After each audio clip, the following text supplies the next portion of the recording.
변함없는 은혜 시리즈 두 번째 갈라디아서 2장 4절부터 8절 말씀입니다. 같이 읽겠습니다. 시작. 이는 가만히 들어온 거짓 형제들 때문이라. 그들이 가만히 들어온 것은 그리스도 예수 안에서 우리가 가진 자유를 엿보고 우리를 종으로 삼고자 함이로되 그들에게 우리가 한시도 복종하지 아니하였으니 이는 복음의 진리가 항상 너희 가운데 있게 하려 함이라. 유력하다는 이들 중에 본래 어떤 이들인지 내게 상관이 없으며 하나님은 사람을 외모로 취하지 아니하시나니 저 유력한 이들은 내게 의무를 더하여 준 것이 없고 도리어 그들은 내가 무할례자에게 복음 전함을 맡은 것이 베드로가 할례자에게 맡음과 같은 것을 보았고 베드로에게 역사하사 그를 할례자의 사도로 삼으신 이가 또한 내게 역사하사 나를 이방인의 사도로 삼으셨느니라. 아멘. 우리가 지금 무슨 시리즈를 선포하고 있어요? 무슨 시리즈? 기원아, 우리 주제가 뭐게? 네, 너요. 맞아. 인준아, 언체인지 어떤 뜻이게? 바뀌지 않는, 맞아요. 변함없는 이라는 뜻이에요. 빠르게 변화하는 시대 속에, 그리고 여러분의 어떤 육체적인 것도 정신적인 것도 정말 빠르게 어디로 튈지 모르고 변화하는 시대 속에 우리가 그냥 힘을 잃어버리면 세상을 끌려버리고 믿음도 저버리고 사단한테 지는 인생을 살게 되는데, 아무리 빠르게 변하는 시대 속이라도 변하지 않는 것, 바뀌지 않는 것을 붙들면 우리는 돌파할 능력이 있다. 할렐루야. 이 진리를 붙들고 이 믿음을 가지고 언체인징이라는 주제를 우리가 선포했습니다. 이번 1년 동안 계속 달려갈 거예요. 그러면서 1호는 따라합시다. Unchanging Grace. 이게 무슨 뜻이게? 변함없는 은혜. 다시, 은혜가 변함이 있다 없다? 없다. 이 주제를 선포하고 있습니다. 1월 내내 선포할 거예요. 여러분, 은혜가 뭔지 우리 지난주에 얘기했는데 PPT 띄워줄래요? 은혜, 첫 번째보다 선물, 은혜는 선물이다. 두 번째보다 거저받은 것. 세 번째보다 받을 자격 없지만 받은 것. 그러니까 성경에서 얘기할 때 은혜, 내 은혜가 내게 족하다라고 할 때 그 은혜, 그리고 우리가 찬양할 때 모든 것이 은혜 할 때 그 은혜라고 할 때 항상 생각하는 건 이거예요. 은혜는 선물이다. 따라오죠?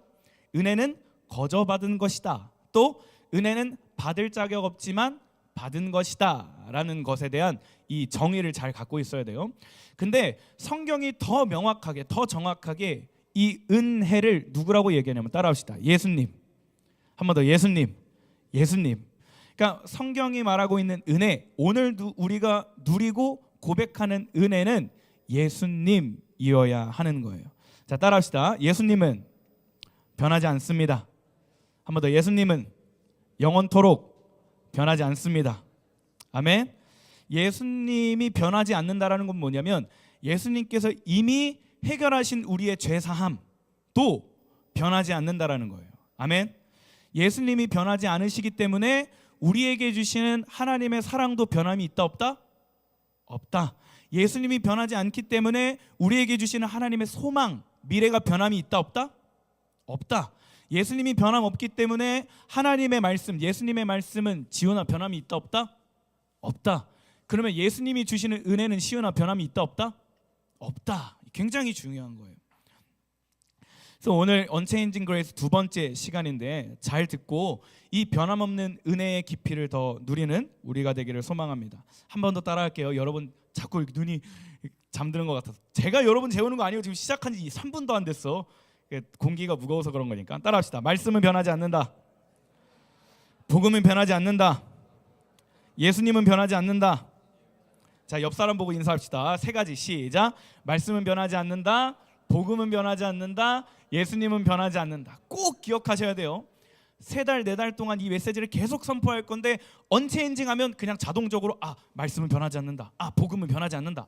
예수님은 변하지 않는다. 이게 자연스럽게 나와야 됩니다.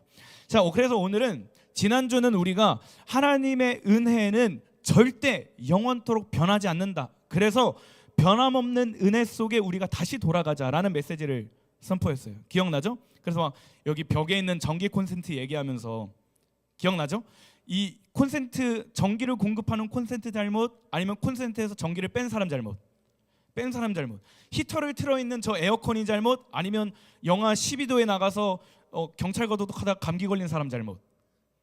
그래 그 얘기를 하면서 하나님의 은혜는 변함이 없는데 그 은혜를 누리지 못하는 건 우리가 예수님을 떠났기 때문에, 문을 닫았기 때문에 그렇다. 그래서 변함없는 은혜에 다시 돌아가자라는 주제를 우리가 지난주 선포했고, 오늘은 그러면 그 변함없는 은혜를 우리가 어떻게 계속해서 누릴 수 있는가, 그죠?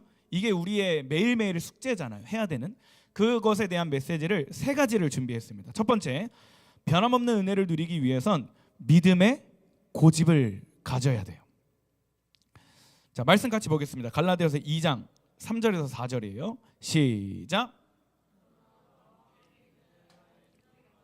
억지로 할례를 받게 하지 아니하였으니 이는 가만히 들어온 거짓 형제들 때문이라. 그들이 가만히 들어온 것은 그리스도 예수 안에서 우리가 가진 자유를 엿보고 우리를 종으로 삼고자 함이로되. 그러니까 우리가 전도사님이 지금 계속 강조 반복하는 이유는 그만큼 중요하고 여러분이 절대 잊지 말라고 계속 반복하는 거예요. 하나님의 선물은 우리의 행위로 얻은 게 아니에요. 하나님이 주시는 은혜는 우리가 어떤 노력을 하거나 하나님께 예쁜 짓을 해서 준 게 아니라는 거예요. 여러분 생일날 되면 부모님이 생일 선물 주시는 분 다 받죠, 웬만큼. 근데 여러분 생일 선물 받을 때 여러분이 엄마 아빠한테 뭘 예쁜 짓을 해서 생일 선물을 받을까요? 내 생일이 됐으니까, 내가 생일 됐으니까 엄마 아빠의 구두를 다 닦고 집안 설거지와 청소기 다 하고 빨래 다 개고 막 책을 몇 권 읽어야 그래 우리 인준이가 오늘 생일이네, 예쁜 짓을 하네, 내가 생일 선물 줘야지, 이러실까? 아니잖아요. 생일이 되면 엄마 아빠가 식당 가서 외식을 하거나 케이크를 사주거나 선물을 사줘요. 이거는 간단해요. 그냥 내 자녀이기 때문에 그냥 주시는 거예요. 사랑하는 자녀이기 때문에. 하나님의 선물도 마찬가지예요. 하나님이 우리에게 주시는 은혜는 뭔가 우리가 예쁜 짓을 하고 하나님한테 점수 따고 어떤 행위와 노력으로 해서 얻는 게 아니라 하나님이 그냥 우리가 하나님의 자녀니까 그 은혜를 주시는 거예요. 그래서 그분은 우리에게 어떤 것도 바라지 않고 단순히 우리를 사랑하는 마음 때문에 우리를 자녀 삼아주시고 우리를 위해서 예수 그리스도를 이 땅에 보내주신 거예요. 그러니까 우리가 돈이 많아서 하나님의 자녀가 된 것도 아니고요, 얼굴이 예쁘거나 전도사님처럼 잘생기거나 전도사님처럼 옷을 잘 입거나 전도사님처럼 노래를 잘하거나 전도사님처럼 난 게임을 못한다, 미안하다. 누구처럼 게임을 잘하거나 뭐 축구를 잘해서 하나님의 자녀가 되는 게 아니다. 하나님의 자녀가 되는 건 전적으로 하나님의 선물이고 하나님의 은혜예요. 우리는 그냥 이 땅에 오신 예수 그리스도를 믿기만 하면, 뭐만 하면? 믿기만 하면, 뭐만 하면? 믿기만 하면 하나님의 자녀가 돼요. 뭐가 된다고요? 하나님의 자녀. 누구를? 예수님을. 누구를? 누구를? 예수님을. 어떻게 하면? 믿기만 하면 어떻게 된다? 하나님의 자녀가 된다. 다시, 누구를? 예수님을. 어떻게 하면? 믿기만 하면 어떻게 된다? 하나님의 자녀가 된다. 그래서 계속 얘기하는 거, 우리가 어떤 노력을 하거나 가진 재능이나 달란트가 많아서 하나님이 그래 너는 특별하니까 너는 내 자녀가 되고 너는 내 자녀가 될 자격이 없어 라고 얘기하는 게 아니라 그냥 이 땅에 우리를 위해 오신, 선물로 주신, 거저 주신 예수 그리스도를 믿기만 하면 그 믿음으로 말미암아 이 세상에 있는 모든 사람들은 하나님의 자녀가 된다 안 된다? 된다 안 된다? 된다. 하나님의 자녀에게 은혜가 부어진다 안 지어진다? 부어진다. 이 은혜는 변함이 있다 없다? 변함없다. 이거를 계속 여러분의 입술로 고백해야 돼요. 근데 문제가 뭐냐면 갈라디아 이 지금 우리 읽었던 이 본문 내용에 하나의 문제가 생긴 거예요. 이 이방인들 갈라디아 교회 사람들은 믿음으로 말미암아 하나님의 자녀가 되고 복음을 누리고 살고 있었어요.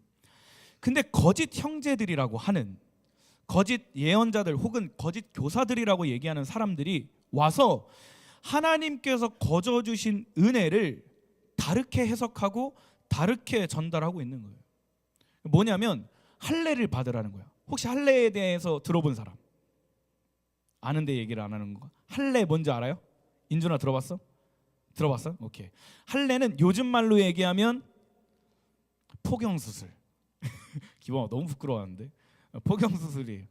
그래서 이거는 구약 때부터, 이 아브라함 시대 때부터 하나님의 백성임을 구별하기 위해서, 이렇게 표식을 내기 위해서 하나님께서 친히 명령하신 거예요. 그래서 유대인들, 이스라엘 사람들은 날이 태어난 지 8일째 된 날 무조건 할례를 행해야 돼. 그들의 전통이에요. 근데 바울이 전했던 복음이 뭐예요? 예수 그리스도를 믿는 모든 사람들은 하나님의 자녀가 된다. 할례를 받지 않아도 되는 거예요. 근데 이 거짓 형제들, 거짓 교사들이 어느 순간 이 갈라디아 교회에 들어와 가지고 그 교회 사람들에게 얘기하는 거예요. 야, 너네 하나님의 자녀야? 너네 택함 받았어? 너네 뭐 때문에 하나님의 자녀야? 너네 이방 나라 사람들이잖아. 근데 어떻게 하나님께 속한 사람이 돼? 야, 우리는 혈통적으로 태어났을 때부터 하나님의 자녀고 우리의 족속이야. 우리가 갖고 있는 특징이 뭔지 알아? 할례야. 그러니까 이방 나라인 너네들도 우리와 같은 공동체, 이 커뮤니티에 들어오기 위해서 너네 할례를 받아야 돼. 그래야 하나님께 택한 사람이 되고 하나님의 자녀가 되고 하나님의 족속이 돼 라고 하는 거예요. 그러니까 바울이 떠난 그 상태에서 그 갈라디아 교회에 혼동이 일어나는 거예요. 분명 바울은 예수님을 믿기만 하면 하나님의 자녀가 된다라고 얘기했는데, 하나님의 자녀가 됐다라고 얘기하는 그 거짓 형제들, 그들은 거짓 형제인지 몰라요. 그냥 형제들이에요. 근데 그들이 자꾸 할례를 요구하는 거예요. 이런 문제 속에서 바울이 뭐라고 얘기하냐면, 아까 얘기했듯이 나는 헬라인 디도를 데리고 다닐 때 할례를 행하지 않았다 라고 얘기합니다. 물론 그 바울이 디모데를 데리고 다닐 때 할례를 행해요. 근데 이방인 헬라인 디도를 데리고 다닐 때 할례를 안 행합니다. 왜냐하면 디모데는 사역자예요. 이제 한 공동체의 리더가 되고 교회에서 유대인이나 이방인인 모든 사람들에게 말씀을 가르쳐야 되는 사역자이기 때문에 어떻게든 이 걸림돌이 없게, 좀 이렇게 좀 분쟁이 없게 하려고 일부러 디모데를 할례를 시킨 거예요. 안 해도 되는데. 근데 자기랑 같이 다니는 헬라인 이방인 디도라는 사람, 디도라는 사람은 억지로 할례를 행하지 않습니다. 일부러 가는 데마다 핍박이 있고, 야, 너 할례 행했어 안 행했어 라고 하는데 일부러 안 한 거예요. 왜요? 복음을 누림에 있어서는 육신적인 할례는 필요 없기 때문에.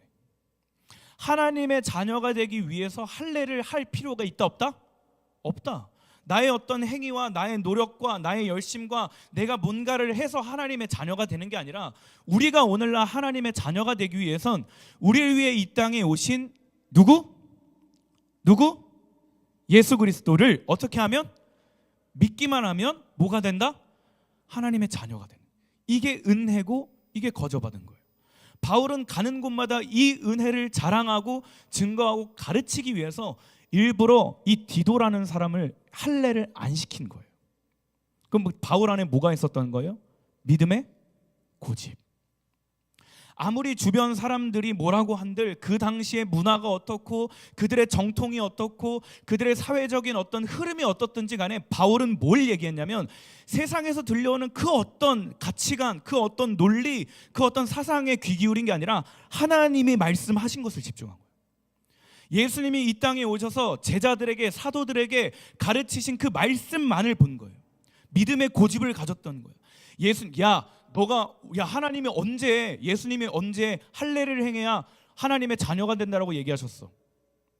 예수님이 언제 너네 행위와 너네 어떤 율법적인 것 때문에 하나님의 백성이 된다고 얘기하셨어? 난 그런 걸 들어본 적도 없고 성령님께서 말씀을 통해 나한테 그렇게 가르치신 적도 없어. 나는 내가 믿는 복음은 예수 그리스도를 믿기만 하면 하나님의 자녀가 되는 거예요. 난 이것을 지키기 위해 믿음의 고집을 갖는 거예요. 이 고집 때문에 디도를 할례 행하지 않는 거예요. 사랑하는 여러분, 하나님의 은혜는 변함이 없어요. 할렐루야. 그럼 그 변함없는 은혜를 누리기 위해서 우리는 믿음의 고집이 있어야 돼요. 하나님의 말씀을 단순하게 믿고 단순하게 순종하는 고집이 있어야 돼요. 아무리 세상 사람들이 야, 너 세상에서 성공하려면 어느 고등학교 가야 돼, 어느 대학교 가야 돼, 돈은 얼만큼 벌어야 인생이 행복하고 가정에 돈은 얼만큼 있어야 그 가정이 좀 평화롭고 자녀는 얼만큼 나고 어떤 직장을 가져야 인생이 행복해, 아무리 얘기해도 아니, 예수님이 하신 행복은 예수 그리스도 안에 있을 때 주어지는 거야. 예수 그리스도의 자녀됨과 그 유일한 변함이 없는 행복과 평안함은 예수 그리스도의 말씀대로 살 때 그게 가능한 거야 라고 하면서 내 안에 믿음의 고집이 있어야 나에게 오늘 주어지는 변함없는 은혜를 누릴 수 있다라는 거예요. 여러분이 앞으로 살다 보면 사람들 눈치 보고 살면 끝도 없이 사람들 눈치 보며 살아야 돼요. 예수님 믿는다고는 하지만 이 믿음의 고집을 가지지 않은 상태로 남들이 뭐라고 하든, 남들 세상적인 어떤 문화가 어떻든, 배경이 어떻든, 막 성공의 어떤 기도와 기준이 달라지는, 막 계속 거기 따라가고 거기에 시선 뺏기고 거기 마음 뺏기면 하나님이 여러분에게 주신 이 변함없는 은혜를 누릴 수 없어요. 반대로 오늘 나에게 주어진 하나님의 말씀 앞에 믿음의 고집을 갖고 따라가기 시작하면 여러분에게 주어진 변함없는 은혜는 매일 누리게 되는 거예요. 할렐루야, 할렐루야. 믿음의 고집을 가지시길 축복합니다. 아멘. 지민아, 믿음의 고집을 갖는 거야. 단순해요. 믿음의 고집은 따라합시다. 믿음의 고집은 하나님의 말씀을 단순하게 믿고 단순하게 따라가는 것이다. 다시 한번 더. 믿음의 고집은 하나님의 말씀을 단순하게 믿고 단순하게 따라가는 것이다. 그래서 이 믿음의 고집을 가졌던 바울은 이 고백을 굉장히 많이 합니다. 로마서 8장 말씀이에요. 38절 시작. 내가 확신하노니 사망이나 생명이나 천사들이나 권세자들이나 현재일이나 장래일이나 능력이나 높음이나 깊음이나 다른 어떤 피조물이라도 우리를 우리 주 그리스도 예수 안에 있는 하나님의 사랑에서 끊을 수 없으리라. 아멘. 다시 얘기해요. 내 어떤 노력으로 하나님의 자녀가 되는 게 아니에요. 가진 게 많고 예쁘고 잘생기고 공부 잘해서 하나님의 자녀가 되는 게 아니에요. 오직 예수 그리스도를 향한 그 믿음이 여러분을 자유케 할 줄 믿습니다. 아멘. 여러분 안에 있는 하나님의 말씀이, 여러분과 동행하시는 성령님의 능력이 여러분에게 변함없는 은혜를 공급하시는 줄 믿습니다. 아멘. 그럼 이 시대에 빠르게 변화하는 시대 속에 여러분 믿음의 고집을 갖는 거예요. 두 번째, 어떻게 하면 우리가 이 변함없는 은혜를 누릴 수 있느냐? 따라합시다. 복음의 진리가 늘 우리 안에 거하게 하자. 한 번 더. 복음의 진리가 늘 우리 안에 거하게 하자. 말씀 보겠습니다. 갈라디아서 2장 5절 6절이에요. 시작.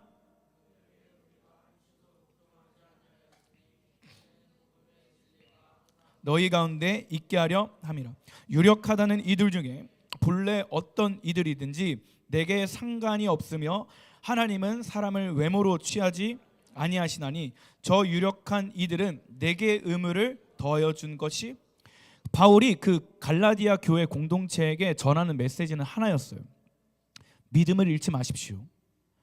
시선을 뺏기지 마십시오. 다른 복음을 취하지 마세요. 그리고 나서 2장에 기도했던 게 이거예요. 내가 여러분에게 바라는 한 가지가 있는데 복음의 진리가 항상 여러분 안에 거하게 하십시오. 여러분, 이 말은 복음의 진리가 변함이 있다 없다? 없다. 근데 뭐가 문제다? 내 안에 복음의 진리를 빼앗긴 게 문제라는 거예요. 하나님의 은혜는 변함이 없는데 그 은혜를 빼앗긴 사람의 잘못에 있다라는 거예요. 하나님의 말씀은 변함이 없는데 하나님의 말씀이 내 안에 거하지 않은 게 잘못이라는 거예요. 이해가 돼요? 그래서 바울이 이 편지를 쓸 때 전하고 싶은 메시지는 뭐냐면 여러분 하나님의 말씀을 좀 보세요. 예수님의 말씀을 좀 들어보세요. 하나님의 은혜는 절대 변함이 없습니다. 근데 여러분이 이 변함없는 은혜를 누리기 위해선 하나님의 말씀, 복음의 진리가 여러분 안에 거해야 됩니다. 그러면서 6절에 얘기했던 게 이거예요. 유력하다는 이들 중에. 그 당시에 여기 성경에는 본래 어떤 이들이든지 내게 상관이 없으며 사람은 외모로 취하지, 하나님은 사람을 외모로 취하지 않는다. 여기에 유력하다라는 건 뭐냐면 그들이 볼 때 돈이 많은 사람들, 뭔가 직업적으로 빵빵한 사람들, 가진 게 많고 능력이 많고 어떤 사회적인 영향력을 많이 미치는 사람들. 그러니까 보세요. 갈라디아 교회에는 이방 사람들이고 그 당시에 좀 부족하고 연약한 사람들이 많았어요. 근데 그 공동체 안에 예수님을 믿는다고 하는데 돈이 많은 사람들, 사회적으로 영향력을 미치는 사람들이 있었어요. 그러면 바울이 없는 상태에서 이 가난하고 힘없는 사람들이 누구를 더 영향력을 받을까요? 가난한 사람들이 부자한테 영향력을 줄까요? 부자들이 가난한 사람들한테 영향을 줄까요? 부자들이 가난한 사람들한테 영향을 줘요. 근데 이 부자들이 하나님에 대한 말씀이 그들 안에 없는 상태로 자꾸 할례에 대한 얘기를 하는 거예요. 야, 내가 예수님도 믿고 할례를 행했더니 이만큼 돈을 많이 벌었더라. 야, 내가 예수님도 믿고 할례를 행했더니 우리 집에 이런 복이 있고 내가 이런 취직을 하게 되고 이런 막 내가 뭐가 하는 것마다 사업이 잘 되고 막 좋은 일이 일어나더라. 그러니까 가난한 사람들이 자꾸 거기에 그래? 나도 예수님을 믿는데 저 사람과 나와 차이점은 할례를 행했네. 그럼 나도 할례를 행해야 되나? 나의 어떤 행함과 나의 열심으로 뭔가를 이루어야 하나님이 그 열심 있는 사람들한테 축복을 주나? 이런 문화적인 배경이 그들 안에 있었던 거예요. 그 얘기를 바울이 듣고 지금 갈라디아 사람들에게 편지를 쓰는 건 뭐냐면, 여러분, 하나님의 축복과 하나님이 허락하시는 형통은 어떤 율법적인 행함이 아니라 복음의 진리가 여러분 안에 항상 거해야 가능한 겁니다. 여러분이 하나님의 말씀을 떠나게 되면 사단의 소나기에 놀게 되고 사단의 유혹에 넘어지게 되고 사단의 속삭임에 속어서 하나님이 주시는 그 자녀됨의 축복은 누리지 못하고 온갖 세상적인 우울과 공허함과 분열과 분쟁과 여러 가지 분노가 일어나는 삶을 살게 돼요. 여러분이 여러분 삶 속에 청소년들아, 10대들아, 너네들이 복음을 누리고 살려면 하나님의 말씀이 너희 안에 있어야 돼. 그 말씀의 불이, 하나님의 복음의 진리가 너희 안에 있어야 그 진리가 너희를 자유케 해. 하나님은 영이시기 때문에 주의 영이 있는 곳에 자유가 있다라고 얘기를 했고, 진리를 알지니 진리가 너희를 자유케 한다라고 주님 말씀하셨기 때문에 하나님의 영이 너희 안에 있어야 너희의 매일이 자유하게 되는 거야.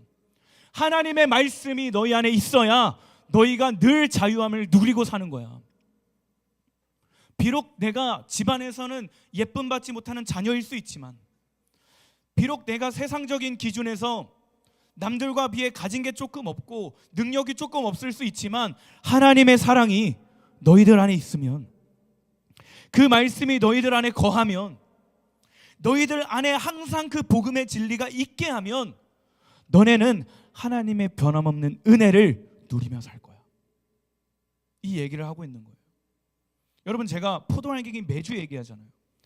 포도알갱이를 하는 이유는 단순해요. 저의 어떤 사역적인 커리어를 쌓으려고 여러분을 학대하는 게 아니라는 거예요. 뭐하러 내가 여러분을 막 그렇게 하겠어요. 오히려 막 불러가지고 뭐 운동을 시키던가 뭐 뭔가 여러 가지 하지. 막 가서 여러분 억지로 조끼 입혀가지고 교회 이름 뒤에 막 달고 내 이름 석자 이렇게 크게 써놓고 막 쓰레기 줍게 한다거나 막 안 하면 혼내지. 자유롭게 포도알갱이 들어와라. 매일 하루에 3장씩이라도 어떻게든 말씀 읽고 이거에 자꾸 노출되고 말씀 있는 훈련을 쌓자라고 얘기하는 이유는 변함없는 은혜를 누리기 위해서 항상 복음의 진리가 내 안에 있어야 되기 때문이에요. 빠르게 변화하는 시대 속에서 변화하지 않는 진리가 있어야 자유한다라니까요. 세상의 기준과 유행과 여러 가지 온갖 것들이 하루가 지나면 AI가 발전하고, 하루가 지나면, 한 달이 지나면, 1년이 지나면 세상에서 요구하는 것들이 계속 달라지고, 미의 기준이 계속 달라지고, 성공의 기준이 계속 달라지고, 행복의 기준이 계속 달라지는 이 변함없는 시대 속에서 우리가 변치 않는 은혜와 평안을 누리려면 복음의 진리가 안에 있어야 된다고. 그래서 바울은 얘기하는 거예요. 복음의 진리가 항상 너희 안에 거하게 하라. 사랑하는 여러분, 청소년들아, 10대들아, 따라합시다. 복음의 진리가 항상 내 안에 있게 하라. 복음의 진리가 변함없이 우리 안에 있음을 고백해라. 바울이 얘기하는 건 여러분이 취하는 그 복음의 말씀은 절대 변하지 않기 때문에, 변하지 않는 말씀을 여러분이 취하기 시작할 때 말씀 안에 있는 변함없는 은혜를 매일 누리고 사는 거예요. 제가 지금 주일이죠. 한 4일 전, 5일 전쯤에 하나님께 이렇게 기도한 적이 있어요. 하나님, 제가 또 뒤돌아서서 방금 기도했던 내용을 살아내지 못하고 방금 묵상했던 내용을 살아내지 못했네요. 저에게 이것을 이겨낼 힘을 주세요 라고 이렇게 기도를 잠깐 하고 있었어요. 근데 하나님께서 오늘 아까 제가 선포했던 이 말씀을 떠오르게 하셨거든요. 고린도후서 12장 말씀인데, 나에게 이르시기를 내 은혜가 내게 족하도다.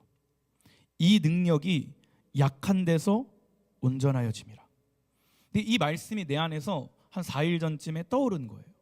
그래서 이 말씀이 도대체 뭐지? 하고 있었어요. 근데 이틀이 또 지났어.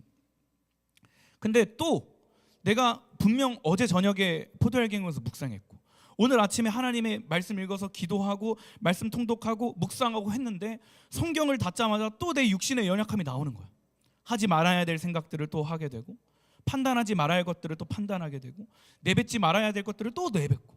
그러니까 하나님 앞에 너무 나쁘끄러운 거야. 전도사인데, 말씀을 가르치는 자인데 너무 연약한 내 모습을 보면서 또 그 자리에 앉아가지고 하나님께 기도했어요. 하나님, 진짜 처량한 모습으로, 아무도 없이, 하나님, 이 능력, 이 죄를 이겨낼 힘을 저에게 주세요. 저 또 넘어졌어요. 이렇게 하고 있었어요. 근데 하나님께서 뭐라고 하셨냐면, 이미 너에게 이길 힘을 주었다. 그리고 나서 여러분이 봤는지 모르겠지만 제가 그 마음이 너무 확신이 들어서 웬만큼 변하지 않은 제 카카오톡 그 대화명, 본 친구들은 있을 거예요. 그걸 바꿨어요. 제가 그 경청이라는 단어를 꽤 오랫동안 갖고 있었거든요. 제 어떤 그 삶의 모토여가지고. 근데 그때 기도하면서 주셨던 마음이 너무 강력해서 대화명을 바꾼 거예요. 이게 무슨 말을 하고 있냐면, 내가 고린도후서 12장 이 9절 말씀을 몰랐을까요? 알았어요. 근데 이 말씀을 내가 가슴속에 안 품고 있었던 거예요. 수도 없이 많이 읽었는데. 근데 어느 날 성령께서 내 연약함 가운데 그 복음의 진리가 내 안에 있게 하시고 그것을 내 마음판에 새겨 놓으시니까 내가 짓고 있는 그 죄, 반복적으로 넘어졌고 반복적으로 실수하고 있었던 그 죄를 이길 힘을 주신 거예요. 아니, 이미 이긴 힘을 주셨던 거예요. 그걸 묵상하게 된 거예요. 여러분, 제가 이걸 뭘 얘기하고 싶냐면, 여러분 안에 진리가 있어야 하나님의 능력이 부어지는 거예요. 아니, 하나님의 능력을 저에게 부어주세요라고 기도하는 게 아니라 이미 여러분 안에 그 능력이 있다라는 걸 선포하는 거예요. 아멘. 하나님, 어떻게 저 하나님 만나게 해주세요, 하나님 자녀 되게 해주세요라고 기도하는 게 아니라 이미 여러분 하나님의 자녀라고요. 하나님 복음의 능력을 경험하게 해주세요라고 하는 게 아니라 이미 복음의 능력이 여러분 안에 있다고요. 그러면 이것을 우리는 날마다 선포해야 하는 줄 믿습니다. 할렐루야. 아멘. 규현아, 고백하는 거야. 나는 하나님의 자녀다. 비록 내가 볼 때 초량하고 능력 없고 가진 거 없고 또 실수하고 넘어지지만 그럼에도 선포하는 거야. 나는 하나님의 자녀다. 나는 하나님의 사랑받는 자녀다. 나는 세상 사람들에게 무시받고 멸시받고 어떤 기준에 못 미치지만 하나님의 말씀이 내 안에 있기 때문에 따라합시다. 나는 하나님의 자녀다. 다시 한 번 더, 나는 하나님의 사랑받는 자녀이다. 한 번 더, 나는 하나님의 변함없는 은혜를 누리는 하나님의 자녀다.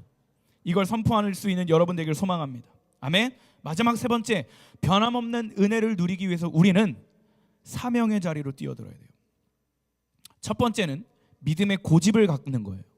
하나님의 말씀을 단순히 믿고 단순히 순종하는 것, 오직 기록된 말씀만 따라가는 것, 이것이 믿음의 고집이고, 두 번째는 그 따라가는 말씀이 늘 우리 안에 있게 하는, 복음의 진리가 항상 우리 안에 거하게 하는 것, 이것이 두 번째 방법이고, 세 번째는 사명의 자리로 뛰어드는 거예요. 말씀 보겠습니다. 7절 8절 같이 읽을게요. 같이 읽을게요. 소망아 일어나라. 같이 읽을게요. 준비됐어? 내가 너한테 제일 미안해. 하지만 제일 크게 성장할 줄 믿습니다. 자, 같이 읽겠습니다. 시작.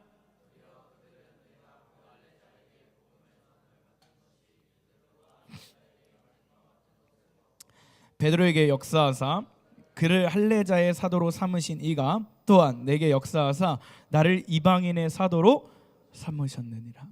이 믿음의 고집에 대한 메시지가 담겨 있고 복음의 진리가 항상 너희 안에 있게 하라라는 메시지가 담겨 있는 다음에 베드로가 뭘 얘기했냐면 하나님께서 베드로는 유대인의 사도로 부르셨고 바울인 나는 이방인의 사도로 복음을 전하는 자로 부르셨습니다라고 얘기를 해요. 여러분, 세상의 모든 것들은 가만 놔두면 썩어집니다. 생각해봐요. 아무리 비싼 소고기도요.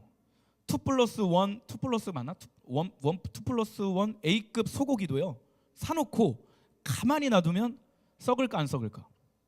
썩죠. 아무리 좋은 식재료, 무농약, 엄청 비싼 거 막 사왔는데 가만히 놔두면 식재료가 썩을까 안 썩을까? 썩을까 안 썩을까? 썩어요. 아무리 좋은 것이라도 그냥 사서 요리를 해먹지 않으면 그냥 가만히 놔두면 썩습니다. 아무리 깨끗한 물도요. 눈으로 보기에는 멀쩡한 것 같지만 물도 가만히 놔두면 상해요. 썩어요. 그 안에 바이러스가 막 침투해가지고 일어납니다. 건전지도요. 아무리 풀 충전해놓고 가만히 놔두면 방전이 될까 안 될까? 방전이 돼요. 제가 얼마 전에 저희 집 그 현관문이 건전지가 다 돼가지고 갈았어요, 배터리를. 근데 그 배터리를 약 한 1년 반 정도에 산 새 배터리거든요. 포장도 안 뜯은. 근데 그거를 꽂았는데 걔도 배터리가 없는 거예요. 그래서 다이소를 가서 건전지를 새로 다시 샀어요. 건전지도 안 나갈 것 같은데 가만히 놔두면 그냥 방전됩니다. 우리가 가진 재능도 마찬가지예요. 가만히 묵혀두면 썩어요. 세상의 모든 것이 다 그래요. 왜냐하면 이건 하나님께서 측정해준 그냥 그 정해놓으신 질서 중에 하나예요. 근데 중요한 건 은혜도 마찬가지예요. 은혜를 흘려보내지 않고 이 은혜가 나 스스로에게만 고여 있으면 이 은혜는, 이 믿음은 변질되기 시작해요. 다시 얘기해 줄게요.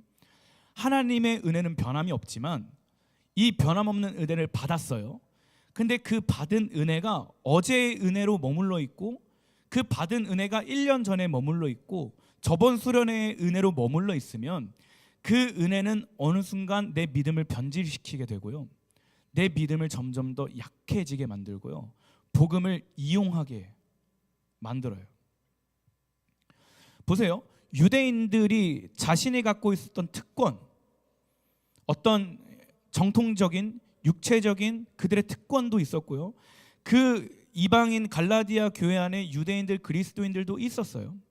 근데 그들이 복음의 진리를 떠난 상태에서 하나님이 주시는 그 은혜를 공급받지 않다 보니까 자연스럽게 다른 복음을 취하게 되고 다른 복음을 전하게 돼요. 다른 복음을 전하게 되니까 그들은 저주받을 사람이 되고 그 저주를 다른 사람에게 전하게 돼요. 제사장들 한번 볼까요? 제사장들에게 주어지는 특권, 하나님과 소통할 수 있고 그 백성들에게 축복할 수 있는 권리를 자신들만 누리고 있는 사람, 그 제사장들은 잘못된 길로 가게 되고 하나님의 심판을 받게 돼요. 근데 반대로 하나님께로부터 매일 공급받는 그 은혜와 기름 부음을 나눠주는, 흘려보내는 사명의 자리로 가는 제사장은요, 성경에 기록될 만큼 위대한 인물이 돼요. 무슨 얘기를 하냐면 어제 받은 은혜에 국한되어 있는 이 은혜를 나 혼자 누리고 나 혼자 만족하고 나 혼자 갖고 있는 사람들은요, 죄송하지만 믿음이 도태될 수밖에 없어요. 그 믿음의 변질이 일어날 수밖에 없어요. 근데 반대로 어제 받은 은혜를 누군가한테 흘려보내고 또 오늘 받은 하나님께 신선한 기름 부음과 성령의 충만함을 계속 누군가한테 흘려보내는 사람들은 하나님이 그 빈 공간에, 그 흘려보낸 그 자리에 변함없는 은혜를 계속 주신다는 거예요. 이 은혜를 계속 채워지고 계속 공급받고 계속 이 신선한 기름 부음을 받는 자들에게는 믿음의 성장이 일어나고 믿음의 폭발력이 일어나고 그 한 사람의 삶의 부흥이 터져나는 거예요. 할렐루야. 바울과 베드로 봐봐요. 자신이 가졌던 그 은혜, 변함없는 하나님의 사랑을 자신만 갖고 있었어요. 야, 나 요한복음 21장에 예수님이 나 찾아오셨어. 그래서 막 얼굴이 막 기뻐. 그래서 규원이가 막 궁금해가지고, 오, 베드로 형제님 어떻게 그렇게 매일 웃으세요? 감히 나만 누릴 거야. 예수님 감사합니다. 예수님 감사합니다. 세영쌤이 기도의 집에 앉아서 막 은혜 받고 있는데 막 찬양하다가 갑자기 막 하나님 은혜 팍 부어서 이제 진정한 평안이 딱 왔어. 얼굴이 막 웃어. 목장모님 들어갔어. 세영쌤 오늘 왜 이렇게 막 이렇게 싱글벙글해? 야 이게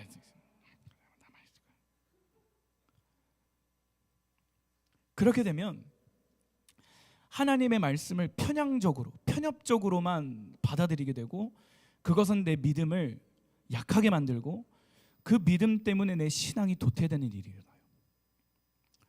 복음의 진리가 항상 내 안에 있지 않게 하고요, 믿음의 타협을 일으키고요, 성경을 편향적으로 보게 되고요, 하나님의 말씀을 선택적으로만 따르게 돼요.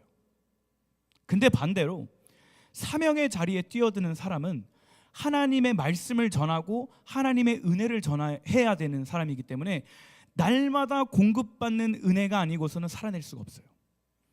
하나님의 기준이 아니고서는 그 길을 온전히 걸어갈 수가 없어요. 그래서 변함없는 은혜를 누리기 위해서는 우리는 사명의 길로 가야 돼요. 은혜를 나누는 자로 살아야 돼요. 성경을 보면 반드시 부르심 받은 자는 보내심을 받아요. 다시 얘기할게요. 성경에서 모든 동일한 공통점은 뭐냐면 은혜 받은 사람, 부르심을 받은 사람은 보내심을 받아요. 너희는 이제 가서, 예수님께서 그들을 부르셨고 하나님의 말씀으로 그들을 자녀 삼으셨고 예수 그리스도의 이름의 권세를 주셨는데 이제 예수님이 하신 건 뭐냐면 지민아 이제 가서 은혜를 전해라. 이제 너희가 가서 모든 민족을 제자 삼아라. 오직 성령이 너희에게 임하시면 너희가 권능을 받고 그 권능을 받고 너네끼리만 아는 게 아니라 사마리아와 유대와 예루살렘과 온 땅끝까지 이르러 내 증인이 되라. 무슨 말이에요? 너네들이 변함없는 은혜를 누리기 위해 사명의 자리를 뛰어들라는 거예요. 때로는 교회에서 사역하는 게 버거울 수 있어요. 예배팀 하는 게 때로는 힘들 수 있어요. 토요일 날 시간 내서 남들은 다 PC방 가고 친구들이랑 놀고 있고 늦잠 자고 하는데 나 그 주일에 돼야 되는 콘티를 또 주중에 연습해야 되고 교회 안에 여러들 사역들을 해야 되면 내 자기 시간도 없고 바쁜 스케줄을 쪼개서 막 해야 되고 여러 가지 할 수 있어요. 그러나 그 사명의 자리로 뛰어드는 사람에겐 하나님이 더 큰 은혜를 부어주신 줄 믿습니다. 변함없는 은혜 맞지만 동일하게 부어주는 변함없는 은혜지만 동일하게 부어지는 그 은혜를 얼만큼 누리느냐의 차이는 내가 하나님의 얼만큼 뛰어드느냐 뛰어들지 않느냐에 있어요. 복음의 진리가 항상 내 안에 얼만큼 거하느냐 거하지 있지 않느냐에 따라 다르다고요. 사랑하는 여러분, 교회 일에 하나님의 사역에 전심으로 뛰어들길 소망합니다. 여러분의 가진 달란트를 가만히 놔두는 게 아니에요. 그럼 썩어져요. 아무 쓸모없게 돼요. 여러분이 가진 그 믿음의 식재료들, 이런 표현이 좋은지 모르겠지만 가만히 놔두면 썩습니다. 공동체를 위해 하나님을 위해 쓰임받을 수 있는 여러분 되길 소망합니다. 아멘. 사명의 자리로 뛰어드는 거예요. 부른 받았으니 보내심의 자리로 가는 저와 여러분 되길 주님의 이름으로 소망합니다. 아멘. 사명의 자리로 뛰어들어서 하나님의 나라를 확장하는 저와 여러분 되길 주님의 이름으로 소망합니다. 아멘. 사명의 자리로 뛰어드는 자에게 주님의 은혜가 부어질지어다. 더 큰 주님의 마음이 부어질지어다. 하나님의 위로가 부어질지어다. 하나님의 공급하심이 깨달아질지어다. 그 예수 그리스도의 사랑의 크기와 높이와 깊이와 넓이가 여러분 가운데 부어지길 주님의 이름으로 소망합니다. 아멘. 제가 한 가지만 간증하고 마칠게요. 제가 이번 주에 그 청년부 수련회에 강사로 한번 갔어요. 주제가 삶의 예배였거든요. 그래서 열심히 이제 청년들을 위해서 기도하고 다 정리하고 연습하고 이제 가서 청년들 앞에서 뭐 그들이 어땠는지 모르겠지만 제 나름대로 되게 열정적으로 하나님의 마음을 품고 강의를 했어요. 근데 가르침을 통해 그들은 어땠는지 모르겠지만 제가 너무 큰 은혜를 받고 돌아왔어요. 여러분 생각해봐요. 저라고 하나님의 말씀을 100% 다 살아낼까요? 못 살아내요. 저도 연약한 인간이기 때문에. 아까 얘기했잖아요. 기도하고 돌아섰는데 또 넘어지고, 기도하고 돌아섰는데 또 연약함 때문에 또 실수하고. 근데 저라고 그 삶의 예배를 가르친다고 거기에 있는 말씀을 100% 제가 다 지킬까요? 못 지켜요. 근데 제게 주신 이 말씀을 제가 읽고 성령님께서 깨닫게 하시고 묵상하게 하셨던 그 말씀들을 정리하기 시작하고 그 정리한 내용들을 누군가에게 전하기 시작할 때 제 안에 어떤 일이 일어나냐면, 아 그래, 내가 이런 은혜를 누렸었지. 아 하나님이 내게 주셨던 은혜가 이런 거지. 아 내가 삶의 예배를 회복했을 때 누렸던, 만났던 하나님이 이런 분이지를 준비하는 과정 속에, 그리고 거기 가서 강의하는 시간에 누리는 거예요. 그리고 제가 다시 한 번 더 확신하게 된 게, 아 사명의 자리로 뛰어드는 자들은 이 변함없는 은혜를 누릴 수밖에 없구나. 근데 제가 만약에 그 자리를 이제 부탁받지 않고 삶의 예배에 대한 걸 정리하지 않았다면 저는 제 안에 있었던 말씀을 다시 꺼내보지 않았을 거예요. 그럼 내게 주셨던 하나님의 이 변함없는 은혜가 뭔지 몰랐을 거예요. 근데 제가 사명의 자리로 뛰어드니까 하나님께서 동일하게 부어주셨던 그 변함없는 은혜를 또 주시고 또 주시고 더 깊이 주시고 더 살아낼 힘을 주시고 더 감사할 능력을 주신 거예요. 그래서 제가 돌아오는 길에서 이나랑 차에서 1시간 반 동안 계속 얘기했어요. 아 너무 감사하다. 너무 감사하다. 우리가 이런 걸 누리고 있었네. 그동안 까먹고 있었구나. 하나님의 이 변함없는 은혜가 이렇게 놀라운 거였구나. 사랑하는 여러분, 사명의 자리로 뛰어들 수 있게 축복합니다. 아멘. 때론 힘들 수 있지만 그 사명의 자리에서 아 오늘 하나님이 변함없는 은혜를 내게 주시는구나 라는 그 믿음의 고백이 여러분의 입술 가운데 일어나기를 주님의 이름으로 소망합니다. 아멘. 말씀 마치겠습니다. 찬양팀 나와주세요. 하나님의 은혜는 변함이 있다 없다? 있다 없다? 없다. 그러면 우리가 그 변함없는 은혜를 누리기 위해 3가지 따라합시다. 믿음의 고집을 갖자. 복음의 진리가 항상 내 안에 있게 하자. 사명의 자리로 뛰어들자. 노래 어느 정도 할 수 있으면 찬양팀 들어오세요. 기계 어느 정도 만질 수 있으면 미디어팀 뛰어드세요. 기도할 수 있고 열정이 있으면 중보기도 들어오세요. 훈련하면 됩니다. 할렐루야. 자, 말씀 하나 보고 마치겠습니다. 아 이것까지 하면 시간 너무 길어지겠다.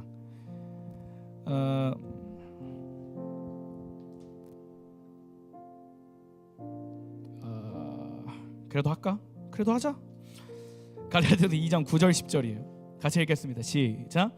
지도자로 인정받았던 야고보와 베드로와 요한은 하나님께서 내게 주신 특별한 은혜를 깨닫고 바나바와 나를 인정했습니다. 그리고 그들은 바울과 바나바여 그대들은 이방인에게 가십시오. 우리는 유대인에게 가겠습니다 라고 말했습니다. 그들은 우리에게 10절 없어요? 그들은 우리에게 한 가지 곧 가난한 사람들을 기억해달라고 부탁했는데 그것은 사실 내가 힘써오던 일입니다. 그러니까 바울이 그 11 제자들 사도들을 만나서 막 이런저런 얘기를 한 거예요. 이방인에게 복음을 전했다. 뭐 그렇게 얘기하면서 그들이 흩어질 때 바울과 바나바에게 이렇게 얘기를 해요. 우리는 유대인에게 가겠습니다. 당신들은 이방인에게 가주십시오. 사명의 자리로 가는 거예요. 근데 그럴 때 한 가지만 당부해요. 가서 가난한 사람들을 꼭 기억해 주십시오. 근데 제가 이 말씀을 묵상하면서 질문해 봤어요. 이들이 기억하라고 하는 가난한 자들은 뭘까? 왜 가난한 자들을 기억하라고 했을까? 가서 돈을 주라고 하는 걸까 과연? 먹을 걸 사주고 옷을 입혀주고 어떤 직장을 주라는 메시지일까? 기억하라라는 의미가? 제가 묵상하면서 깨달은 건 이거예요. 바울, 바나바 당신들은 이제 이방인에게 갈 건데 그들에게 변함없는 은혜를 부어주세요. 가난한 자들을 꼭 기억하셔서 누구도 의지할 데 없고 세상에 희망과 소망 없는 그 사람들에게 예수 그리스도를 전해주세요. 이 의미로 다가왔어요. 저는 단순히 그들에게 가서 불쌍하니까 돈 주세요, 옷 입혀주세요, 직장 주세요 이런 개념이 아니라 여러분에게 준 그 예수 그리스도를 가난한 자를 기억하여 그들에게도 동일한 은혜, 동일한 평강, 동일한 자유를 전해주세요. 근데 바울이 이 고백을 하면서 이렇게 한번 생각했을 거예요. 내가 가난한 자들을 기억할 때 그들에게 뭘 줘야 된다고요? 변함없는 은혜를. 그럼 바울은 뭘 생각할까? 그 변함없는 은혜를 전해주기 위해 내가 누리고 있는 변함없는 은혜를 생각할 거예요. 그걸 알아야 전해주죠. 그걸 믿어야 전해주죠. 사랑하는 여러분, 복음은 변함이 없습니다. 오늘 나에게 주시는 하나님의 은혜 또한 변함이 없어요. 여러분은 이제 보냄받은 자로서 살아야 돼요. 사명의 자리로 가야 돼요. 근데 그러기 위해선 내 힘과 노력이 아니라 하나님이 주신 변함없는 은혜를 누리는 저와 여러분 되길 소망합니다. 아멘. 믿음의 고집을 갖는 우리가 되길 소망합니다. 복음의 진리가 항상 우리 안에 거하게 하는 결단과 믿음의 선포가 일어나는 저와 여러분 되기를 주님의 이름으로 소망합니다.